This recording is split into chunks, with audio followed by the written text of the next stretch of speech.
రైతు భరోసా ఎప్పుడు? క్యాబినెట్లో ఊసే లేదు.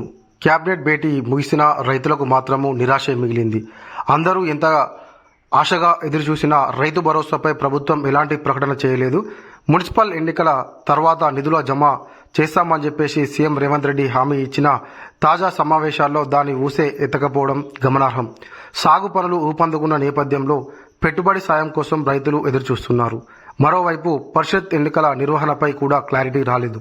అయితే నిన్న జరిగినటువంటి క్యాబినెట్ భేటీలోనైతే కనీసం రైతు భరోసా ఎప్పటి నుంచి వెళ్ళి అకౌంట్లో జమ చేస్తారు అనే దాని మీదనైనా క్లారిటీ వస్తుందేమో అని చెప్పేసి చాలా మంది అన్నదాతలు ఎదురు చూశారు.